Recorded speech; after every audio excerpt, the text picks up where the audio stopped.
말씀 느헤미야 4장 1절로 14절 말씀을 봉독하겠습니다.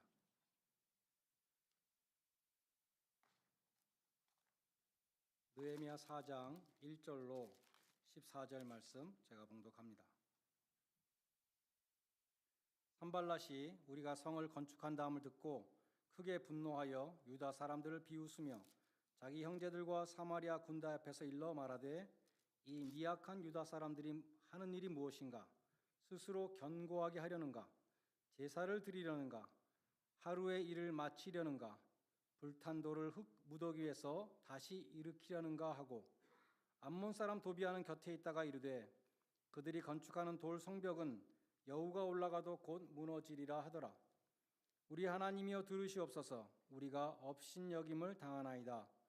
원하건대 그들이 욕하는 것을 자기들의 머리에 돌리사 노략거리가 되어 이방에 사로잡히게 하시고 주 앞에서 그들의 악을 덮어두지 마시며 그들의 죄를 도말하지 마옵소서. 그들이 건축하는 자 앞에서 주를 노하게 하였음이니이다 하고 이에 우리가 성을 건축하여 전부가 연결되고 높이가 절반에 이르렀으니 이는 백성이 마음 들여 일을 하였음이니라. 산발랏과 도비아와 아라비아 사람과 암몬 사람들과 아스돗 사람들이 예루살렘 성이 중수되어 그 허물어진 틈이 메꾸어 간다 함을 듣고 심히 분노하여 다 함께 꾀하기를 예루살렘으로 가서 치고 그것을 요란하게 하자 하기로 우리가 우리 하나님께 기도하며 그들로 말미암아 파수꾼을 두어 주야로 방비하는데 유다 사람들은 이르기를 흙무더기가 아직도 많거늘 짐을 나르는 자의 힘이 다 빠졌으니 우리가 성을 건축하지 못하리라 하고 우리의 원수들은 이르기를 그들이 알지 못하고 보지 못하는 사이에 우리가 그들 가운데 달려들어가서 살육하여 역사를 그치게 하리라 하고 그 원수들의 근처에 거주하는 유다 사람들도 각처에서 와서 10번이나 우리에게 말하기를 너희가 우리에게로 와야 하리라 하기로 내가 성벽 뒤에 낮고 넓은 곳에 백성이 그들의 종족을 따라 칼과 창과 활을 가지고 서 있게 하고 내가 돌아본 후에 일어나서 귀족들과 민장들과 남은 백성에게 말하기를 너희는 그들을 두려워하지 말고 지극히 크시고 두려우신 주를 기억하고 너희 형제와 자녀와 아내와 집을 위하여 싸우라 하였느니라. 아멘. 느헤미야 4장은 산발랏과 도비아로 대표되는 이 대적의 회방과 협박에 대해서 느헤미야가 어떻게 대처했는지를 보여줍니다. 주님의 대적들은 주님의 일이 진척되는 것을 원하지 않겠죠. 이 대적들도 예루살렘 주민들이 체념하고 그냥 가만히 있는 동안에는 그대로 놔뒀지만 이제 유다 사람들이 일심으로 주님을 섬기고 하나님의 이름에 영광을 돌리기 시작하면서 이제 활동을 하기 시작했습니다.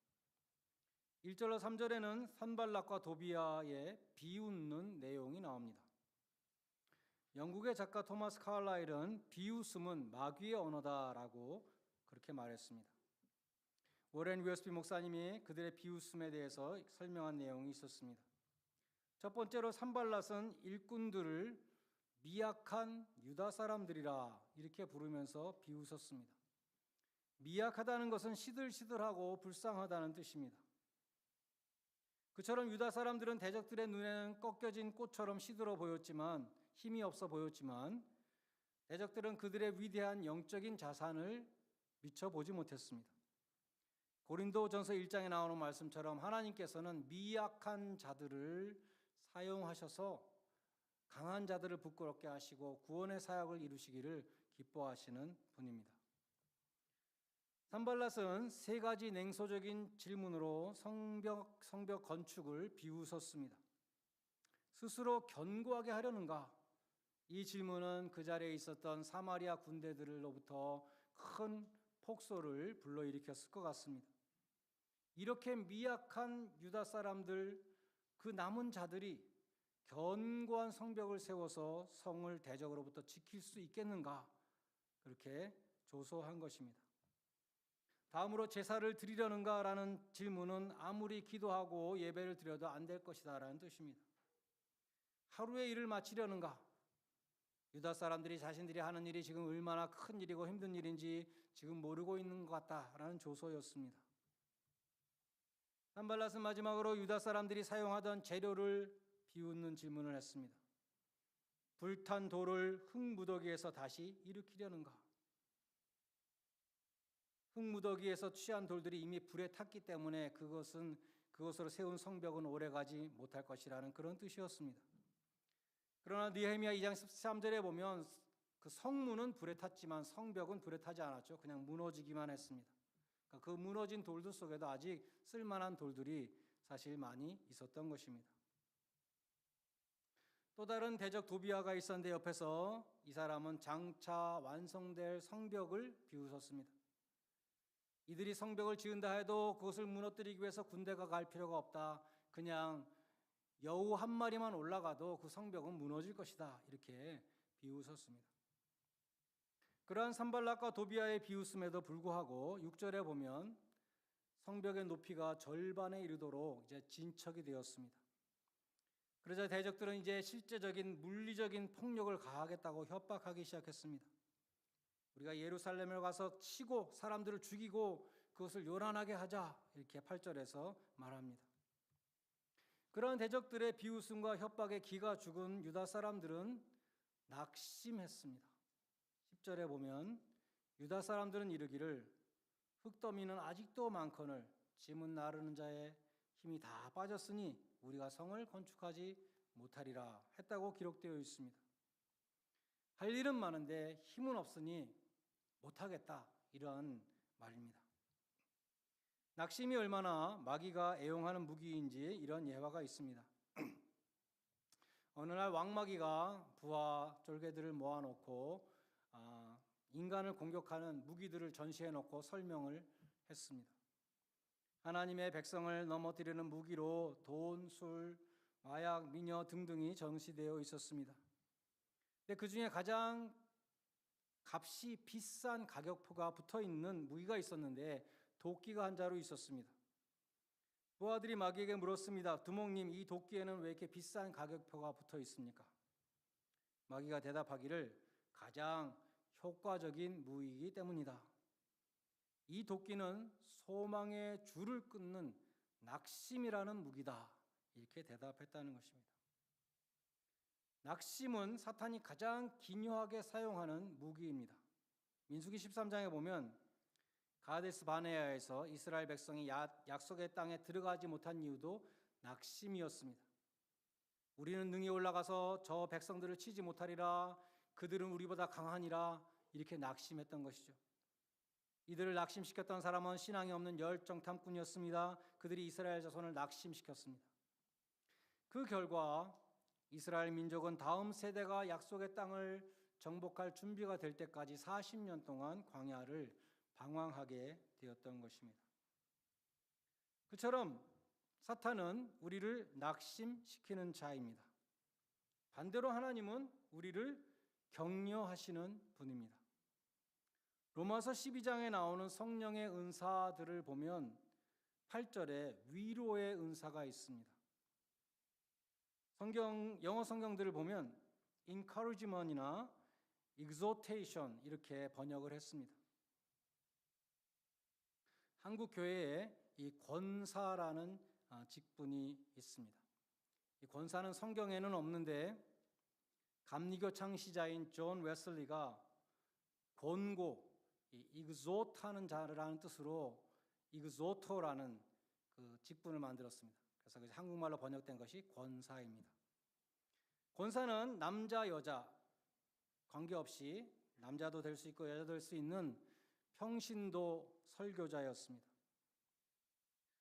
오늘날 한국교회 권사는 설교를 하지는 않지만 여전히 권하고 exhort하고 위로하는 encourage하는 일을 하는 직분입니다. 그 권사는 낙심시키는 말을 하는 사탄의 종이 아니라 성도들을 격려하고 위로하는 일을 하시는 성령의 종이 되어야 하는 것입니다. 그러면 대적들의 비웃음과 협박으로 유다 사람들이 낙심하는 일이 일어났을 때에 느헤미야는 어떻게 대처했는가? 첫 번째로 느헤미야는 보복하지 않았습니다. 비웃음을 당하면 대부분의 사람들은 본능적으로 되받아치게 되죠. 우리 같으면 이렇게 말했을지도 모르겠습니다. 우리가 미약하다고 너희는 뭐 강하냐? 산발랏 너는 뭐 변방의 조그만 주의 작은 벼슬아치에 불과하지 않느냐? 도비야 너는 그 암몬의 그 뜨거운 사막의 조그만 벼슬아치에 불과하지 않느냐? 그런 사막 같은 데서 누가 살고 싶겠냐? 이렇게 말했을지도 모르죠. 그러나 느헤미야는 그렇게 말하지 않았습니다.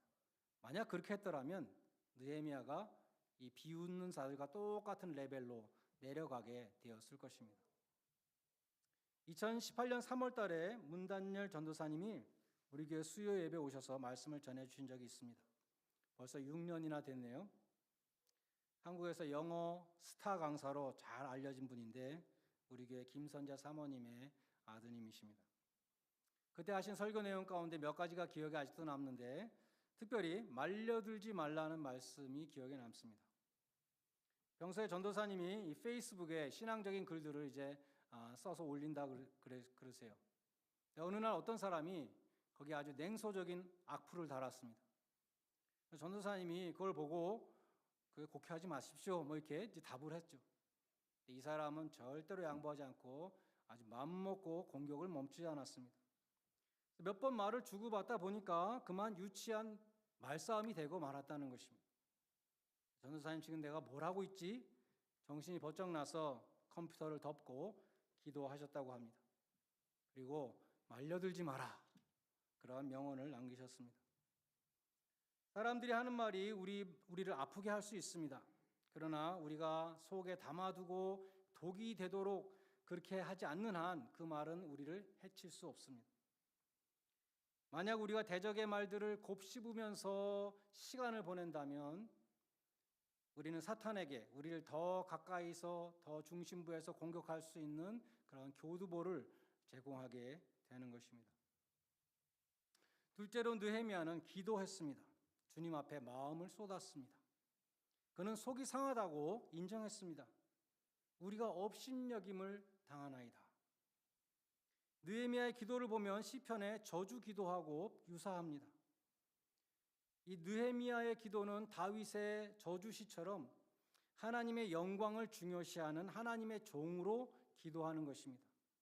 그는 개인적인 복수를 지금 요청한 것이 아니고 개인적으로는 원수도 사랑하라 그랬죠. 그것이 아니라 하나님께서 이 이스라엘 백성의 억울함을 풀어주십시오라고 기도한 것입니다.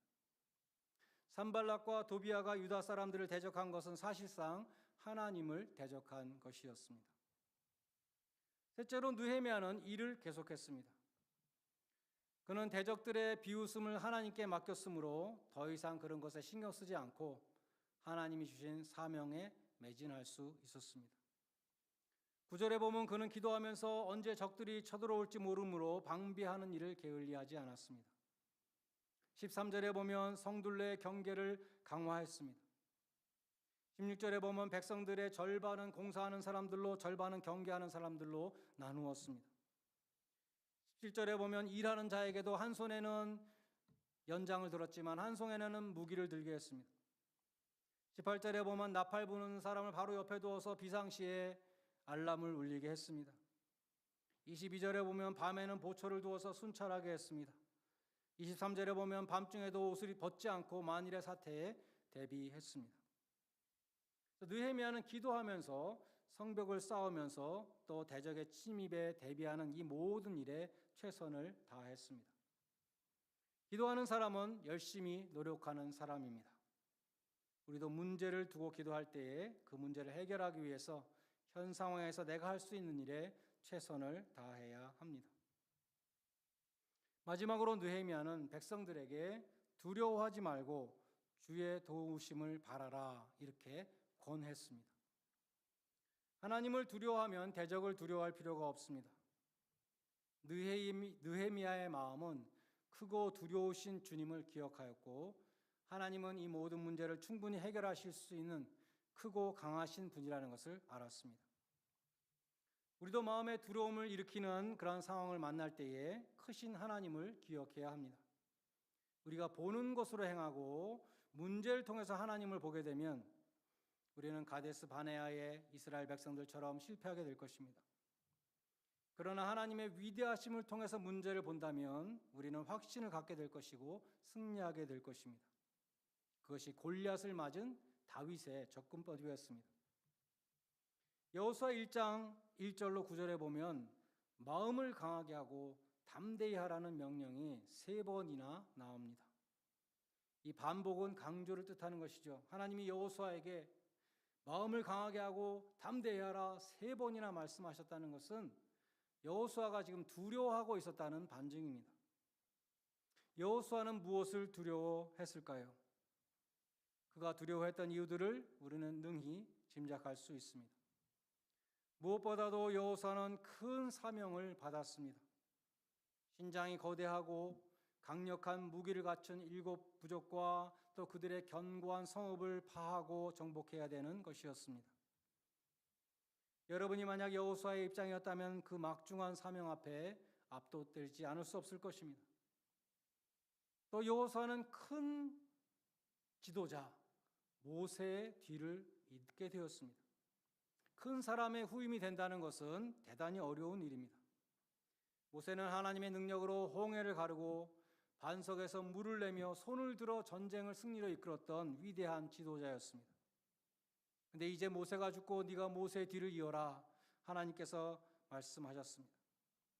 그 부담감도 우리는 능히 짐작할 수 있습니다. 그리고 여호수아에게는 큰 백성이 있었습니다. 장정만 60만 명이라고 했습니다. 그들은 고분고분한 백성들이 아니었습니다. 조금만 힘들면 모세를 원망하고 당을 지어 대적하고 심지어 돌로 치려고 했던 백성들이었습니다. 모세도 힘들어하던 그 민족을 인도한다는 것은 여호수아에게 참으로 두려운 일이었습니다. 하나님은 그러한 여호수아의 심정을 잘 알고 있었기 때문에 3번에 걸쳐서 마음을 강하게 하고 담대히 하라고 말씀하셨던 것입니다. 하나님은 그처럼 큰 사명과 큰 지도자의 뒤를 잇는 일과 큰 백성을 이끄는 일로 두려워하고 있었던 여호수아에게 큰 약속을 주셨습니다. 두려워하지 말라 강하고 담대하라고 말씀하시면서 약속해 주셨는데 그 약속은 큰 두려움을 물리치고도 남을 하나님의 큰 약속이었습니다. 내가 어디로 가든지 내 하나님 여호와가 너와 함께 하느니라. 내가 모세와 함께 있었던 것과 같이 너와 함께 있을 것이다. 내가 너를 떠나지 아니하며 버리지 아니하리라고 약속해 주셨습니다. 여러분에게는 어떠한 두려움이 있습니까? 내가 너와 함께 한다는 약속을 믿으시기 바랍니다. 두려워하지 말라 내가 너와 함께 함이니라. 놀라지 말라 나는 내 하나님이 됨이니라. 내가 너를 굳세게 하리라. 참으로 너를 도와주리라. 참으로 나의 의로운 오른손으로 너를 붙들리라. 이사야서 41장 10절은 말씀합니다.